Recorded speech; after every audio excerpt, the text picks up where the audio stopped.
మీ shop లో sweets అన్ని నేతో తయారు చేసింది. అసలు సిసలైన నేత్తో తయారు చేయబడిన స్వీట్లు సార్. ఓహో, మరేం లేదయ్యా, రేపు పెద్ద పార్టీ ఉంది, దానికి ఆర్డర్ ఇద్దామని. ఏ షాప్ అయితే బెటర్ గా ఉంటుందా అని ఆలోచిస్తున్నాను. తినచూడండి సార్, మీకే తెలుస్తుంది. ఒరేయ్, ఒక స్వీట్ పెద్ద ఆర్డర్లకి కమిషన్ కూడా ఇస్తామండి. ఓహో, బ్రహ్మాండంగా ఉంది. ఇదిగో, నీకు ధనలక్ష్మి ఏజెన్సీస్ తెలుసా? ధనలక్ష్మి తెలుసండి. తెలుసా? పక్క వీధిలో బస్ స్టాండ్ పక్కనే. బస్ స్టాండ్ పక్కన 10వ నెంబర్ ఇల్లే కదండి. కరెక్ట్ అయ్యా బాబు.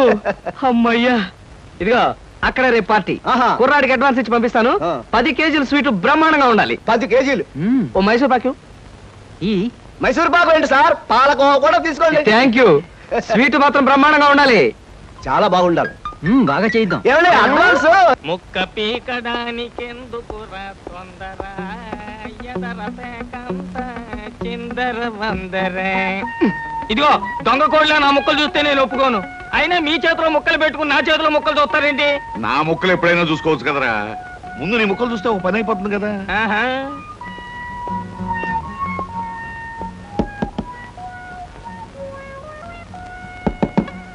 జోకర్లు బెదురుతాయి.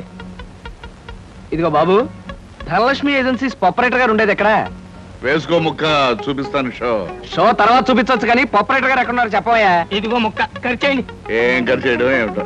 మీలాంటి చెత్త మనుషులు పెట్టుకున్న ఆపరేటర్ ఎవరో గానీ త్వరలో ఆఫీస్ మూసేసి అర్జెంట్ గా పేకాట క్లబ్ పెట్టుకుంటాడు బాబు. పోనీ నువ్వు. లాభం లేదు. Yes, Dhanalakshmi agencies proprietor Koteswararao speaking. అవునవునవును, మీకు సరుకు పంపించాలి. కాకపోతే సేల్స్ మెన్ ప్రాబ్లం వల్ల వెంటనే పంపించలేకపోయాను. అలాగే త్వరలోనే పంపిస్తాను. ఓకే సార్, ఆపరేటర్ గారు మీరా? ఈ అవతారం చూసి బండబంటో తరుకున్నాను, నన్ను క్షమించండి సార్. మన్నించండి, ఆట అయిపోయింది. వీరెవరు సార్? మీ అసిస్టెంట్ మేనేజరా?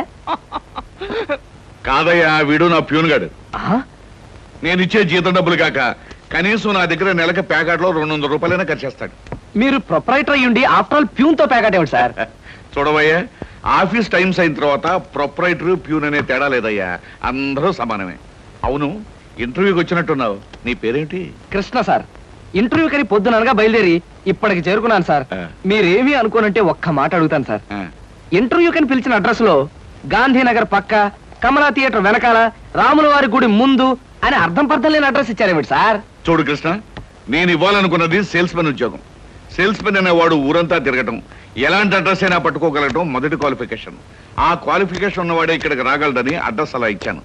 8 మందికి గాను నువ్వు అక్కడ వచ్చావు కనుక ఫస్ట్ టెస్ట్ లో పాస్ అనేట్టు. Thank you sir, thank you very much. Second test ఏమిటి సార్? అచ్చు యంత్రాన్ని కనిపెట్టింది ఎవరయ్యా? అచ్చు యంత్రాన్ని జాన్ గ్యూటన్బర్గ్. కరెక్ట్. మొఘలాయి సామ్రాజ్యాన్ని స్థాపించింది ఎవరు?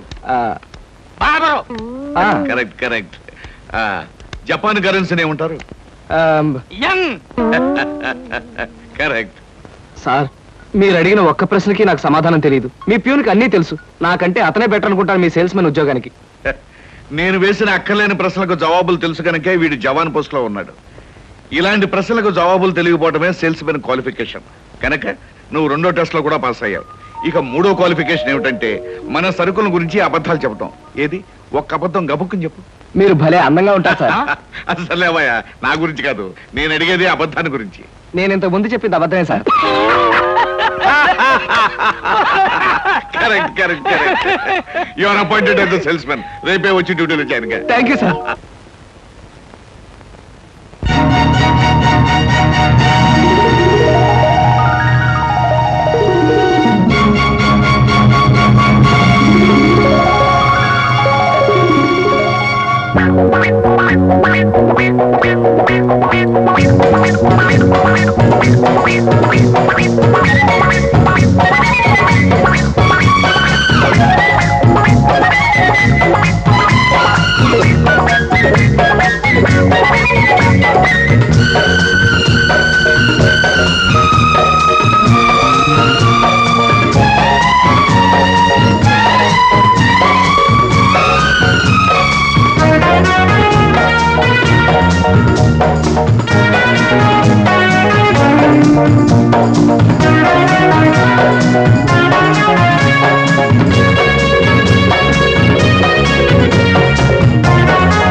మీ నలుగురు కలిసి ఈ నెలలో అరడజన ఆర్డర్లైనా తీసుకోలేదు. ఎందుకు పనికొస్తారా మీరు? సోపులకు కానీ పౌడర్లకు కానీ పెర్ఫ్యూమ్స్ కానీ మీరు ఒక్క ఆర్డర్ కూడా తీసుకోలేదంటే నేను మీకు జీతం ఎందుకు ఇవ్వాలి? మీరు ఎందుకు తీసుకోవాలి? అదిగా సార్, ఎన్నో విధాలుగా ప్రయత్నం చేశాం కానీ కారణాలు సంజాషులు కాదు నాకు కావాల్సింది, పని జరగడం కావాలి. Good morning sir. Good morning. కొత్తగా ప్రకాష్ నగర్ లో 4 ఆర్డర్లు, శ్రీరామ్ నగర్ నుంచి 15 ఆర్డర్లు తీసుకొచ్చాను. వాళ్ళ మన సరుకు వెంటనే కావాలని చిందులు తొక్కుతున్నారు. మనం గనక ఆలస్యం చేస్తే మన ఆఫీస్ మీద పడి అల్లరి చేసే అవకాశం ఉంది. గుడ్. సేల్స్ మెన్ అంటే అలా ఉండాలి. జాబ్ ఎలా చేయాలో మీకు తెలియకపోతే కృష్ణ దగ్గర శిష్యారకమైనా చేయండి అయ్యా. వెళ్ళండి. సార్, ఇంతవరకు మన వాళ్ళు ఎవరు నెహ్రూ నగర్ ఏరియా టచ్ చేసినట్లేదు. ఇవాళ అటువైపు దండయాత్ర చేద్దామని చూస్తున్నారు. Very good. అది సరే కృష్ణ, మన వాళ్ళు ఎవరు కాళ్ళు గడ్డాలు పుచ్చుకుపతి వల్ల ఒక్క ఆర్డర్ కూడా తేలేకపోతున్నారు. మరి నువ్వేమో నెలకు 30-40 ఆర్డర్లు తీసుకొస్తున్నావు. ఏమిటయ్యా నీ టెక్నిక్? నా టెక్నిక్ మాటల్లో చెప్పేది కాదు సార్. ఓరి సౌజ్ఞలో చెప్తావా? అది కాదు సార్, నేను కస్టమర్స్ తో డీల్ చేస్తున్నప్పుడు మీరు కళ్ళారా చూస్తే మీకే తెలుస్తుంది. అయితే నేను కూడా ఇవాళ నీతో పాటు వస్తానయ్యా. మీరు కూడా నాతో పాటు రావచ్చు. కాకపోతే మీరు ఇలా సూటు బూటు వేసుకుని ప్రొపరేటర్ నా వెంట వచ్చారనుకోండి, వీడు సన్నా సేల్స్ మెన్ రా, వీడి వల్ల కాక ప్రొపరేటర్ వెంటేసుకు తిరుగుతున్నాడని మన ప్రోడక్ట్ ను అనుమానించే అవకాశం ఉంది. అమ్మో, మరైతే ఎలాగయ్యా రావటం? మీరేమీ అనుకోకపోతే నా వెంట మీరు రావడానికి ఓ మహత్తరమైన ఐడియా చెప్తాను. ఏమిటయ్యా అది? Come in. Good morning sir. Good morning. Potharaju,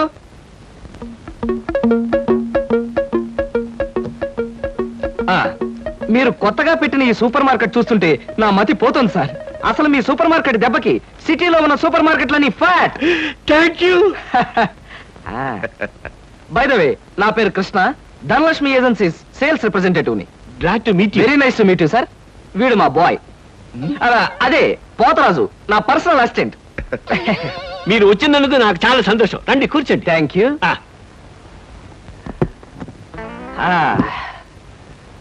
Potharaju, boys కూర్చోకూడదు కదా.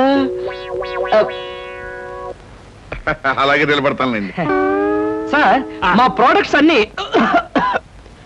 కొంచెం మంచినీళ్ళు ఇప్పిస్తారా? బాయ్ బయటికి వెళ్ళాడు. ఒరేయ్, నన్ను ఊరే అంటావా? పోతరాజు, బాయ్స్ ని అరే ఒరే అనక అయ్యా ఏవండి అనరు కదా. అవునవును, నేను బాయ్ని కదా. జగ్గులో వాటర్ ఉంది, అయ్యగారు తెచ్చి. నేను నీళ్ళు తీసుకొచ్చి ఇవ్వాలా? లేకపోతే నేను తీసుకురావాలా? కదా. పోతరాజు, ఇప్పుడు నువ్వు బాయ్ కదా. అవును, నేను బాయ్ని కదా. మీ బాయ్ ఏమిటి జోకర్ లాగా ఉన్నాడు? కొత్తగా చేరాడు, మొద్దు స్వరూపం, మీరేమనుకోకండి. ఆహా, మిమ్మల్నే సార్. ఓహో, ఏమిటయ్యా? ఒక్కసారి కళ్ళజోడు తీయండి సార్. ఆ, అరే రే, ఏమిటయ్యా? Face reading sir. ఫేస్ రీడింగా? మొహాన్ని పట్టి అవతల మనిషి యొక్క మంచి చెడు చెప్పడం. దాన్ని నేను 6 సంవత్సరాల పాటు అలహాబాద్ లో ఐజిన్ ఓవర్ అనే ఆస్ట్రేలియన్ దొర దగ్గర ట్రైనింగ్ పొందా. మీరెప్పుడు ట్రైనింగ్ పొందారు? ఈ దిక్కుమాల ఉద్యోగంలో చేరక ముందు. నువ్వు కాస్త నోరు మూసుకుని నిలబడు. ఒరే, ఆ ఫ్లాస్క్ లో కాఫీ ఉంది, పట్టుకురా. నేను కాఫీ తీసుకురావా? ఏంటి దొరలాగా మాట్లాడతాడు? ఒకప్పుడు బాగా బతికిన వెదాలండి. నేను వెతవనా? నువ్వు బాయ్ కదా, వెళ్ళి కాఫీ పట్టరా. సార్, మీ ఫేస్ చూస్తుంటే చక్కటి భార్య, చుక్కల్లాంటి పిల్లలు, లక్షల ఆస్తి ఉన్నట్టు కొట్టొచ్చినట్టుగా కనిపిస్తోందండి. ఇక ఫ్యూచర్ లో మీకు గొప్ప చేంజ్ రాబోతుంది. గొప్ప చేంజ్? అది ఏంటయ్యా? ఆడరేఖ, ఆస్తి రేఖ వరుసగా మీ రేఖలు కలవబోతున్నాయి. నిజంగా? అందులో ఆశ్చర్యపోవాల్సిందే ఉందండి. మీ అందం, మీ పర్సనాలిటీకి ఏ ఆడదైనా ఇట్టే పడిపోతుంది. సిగ్గుపడకండి. కాకపోతే ఎంత తొందరలో పడబోతుందనే విషయం చెప్పాలంటే కొంచెం స్టడీ చేయాలి. ప్రస్తుతం నాకు టైం లేదు. మా సరుకు ఆర్డర్ తీసుకోవాలి కదండి, ఏదో పొట్టకుట్టు కోసం. పద పోతరాజు. మీ సరికి నేను ఆర్డర్ ఇస్తాను. ఏదో డీప్ గా స్టడీ చేయాలని చెప్పారే, చేయండి. కూర్చుని కూర్చుని. ముందా ఆర్డర్ సంగతి ఏదో మనం తేల్చేస్తే ఆ తర్వాత మీ ఫేస్ రీడింగ్ గురించి నేను తేల్చేస్తాను. ఆర్డర్ తీసుకోండి. ఇంకా ఏం కావాలి? ఓ ఫ్రూట్ సాలెడ్. ఫ్రూట్ సాలెడ్ వద్దులే, నేనే వెళ్ళి తీసుకొస్తాను. థ్యాంక్స్ రా.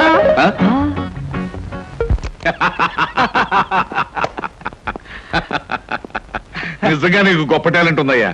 6 నెలల్లో ఆడది ఆస్తి కలిసి వస్తుందని 60,000 రూపాయల సరుకు వాడికి అంటకట్టావు. అవును, అసలు నీకు ఫేస్ రీడింగ్ ఏమన్నా తెలుసా? ఫేస్ రీడింగ్ లేదు, మీటర్ రీడింగ్ లేదు సార్. ఆ మాట ఎక్కడో చదివినట్టుగా గుర్తు. ఏ మనిషికైనా ఆస్తి, అమ్మాయి అప్పనంగా కలిసి వస్తుందంటే సంబరంగానే ఉంటుందిగా. ఆ వీక్నెస్ పాయింట్ పట్టుకుని వాడిని చిత్త కొట్టేశా. నాతో ప్యూర్ వేషం వేయించితే వేయించావు కానీ మహత్తరమైన నీ టాలెంట్ కనిపెట్టే అవకాశం కలగజేసావయ్యా. సరే కూర్చో. పర్వాలేదు సార్. పర్లేదు కూర్చోవయ్యా. ఇంతకాలం నువ్వు నా దగ్గర పనిచేస్తున్నా మీ కుటుంబ వ్యవహారాలు ఏమి తెలుసుకోలేదు. అసలు మీ వాళ్ళు ఎవరైనా ఉన్నారా? ఏమిటి మీ కుటుంబ పరిస్థితి? సాధారణంగా మా కుటుంబ విషయాలు చెప్పి ఎదుటి వారికి తలనొప్పి తెప్పించడం నాకు ఇష్టం లేదు. పోనీ తలనొప్పి తెప్పించకుండా క్లుప్తంగా చెప్పబోయా. హ, అంత అభిమానంగా అడుగుతున్నారు కాబట్టి చెప్తున్నాను. నేను కాకుండా మా ఇంట్లో ఉన్న వ్యక్తులు ముగ్గురు. మా అమ్మ దైవభక్తి, ఎదుటి వాళ్ళ మీద అభిమానం, ఆప్యాయత కలిగిన దేవత లాంటి మనిషి. ఇకపోతే మా నాన్నగారు క్రితం జన్మలో తను త్యాగరాజు, తాన్సేన్ లాంటి గొప్ప సంగీత విద్వాంసుడని ఆయన ఉద్దేశం.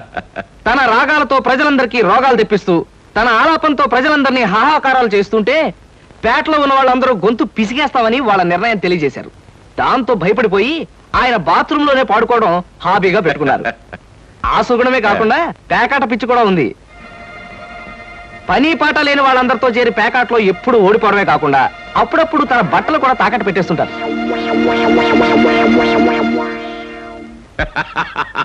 ఇక మిగిలింది మా తమ్ముడు సినిమా యాక్టర్ చిరంజీవి. ఏమిటి?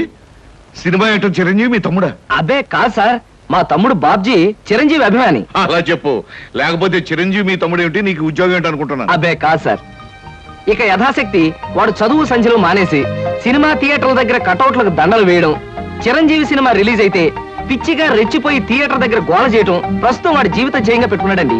అది సార్ మా కుటుంబ పరిస్థితి. అంటే ఇంటెల్లపాదికి సంపాదించి పెట్టేవాడు నువ్వు ఒక్కడవేనన్నమాట. చూడు మిస్టర్ కృష్ణ, నీ కారణంగా మన కంపెనీ ఎంతో అభివృద్ధిలోకి వచ్చింది. అందుకు ప్రతిఫలంగా మీ కుటుంబానికి సాయం చేయడం ప్రొపరైటర్ గా నా కనీస ధర్మం. ఈ నెల నుంచి నీ జీతం 1000 రూపాయలు పెంచుతున్నాను. Okay? Thank you sir. Thank you very